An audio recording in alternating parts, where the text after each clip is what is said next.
जय श्री कृष्णा। राधे राधे। आज मैं आपके लिए आंवला नवमी की कथा लेकर आई हूँ। कार्तिक महीने की शुक्ल पक्ष की नवमी को आंवला नवमी कहते हैं। इसे अक्षय नवमी के नाम से भी जाना जाता है। इस दिन आंवले के वृक्ष की पूजा की जाती है। आंवले नवमी की व्रत कथा के अनुसार एक आंवलिया राजा था जो रोज एक मन सोने के आंवले दान करता था और बाद में जीमता था। एक दिन उसके बेटों बहुओं ने देखा कि रोज इतने आंवलों का दान करेंगे तो सारा धन खत्म हो जाएगा, इसलिए उनका दान बंद कर देना चाहिए। फिर पुत्र आया और राजा से बोला कि आप तो सारा धन लुटा देंगे, इसलिए आप आंवले का दान करना बंद कर दो। तब राजा और रानी उजाड़ जंगल में जाकर बैठ गए और वह आंवलों का दान नहीं कर सके, इसलिए उन्होंने कुछ भी नहीं खाया। तब भगवान ने सोचा कि अगर हमने इनका सत नहीं रखा तो दुनिया में हमें कोई नहीं मानेगा। तब भगवान ने सपने में कहा कि तुम उठो और तुम्हारी पहले जैसी रसोई हो गई है और आंवले का वृक्ष लगा हुआ है, तुम दान करो और जीम लो।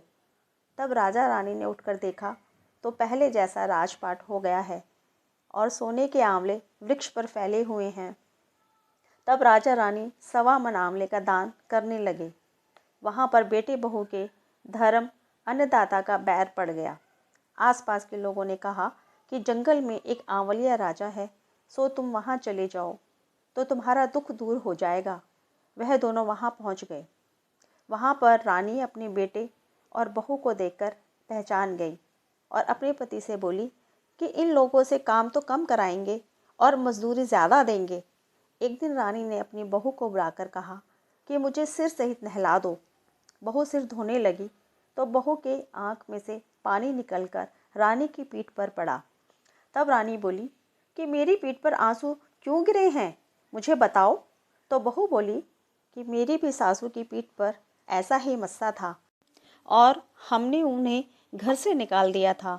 वह प्रतिदिन 1 मन सोने के आंवले दान किया करते थे। तब सासू बोली कि हम ही तुम्हारे सास ससुर हैं, तुमने हमें निकाल दिया था परंतु भगवान ने हमारा सत रखा है।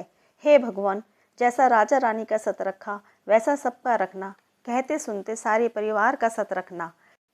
आंवला नवमी की जय, विष्णु भगवान की जय। आपको हमारा वीडियो कैसा लगा कमेंट करके ज़रूर बताइएगा, इससे हमें मोटिवेशन मिलता है। Thank you.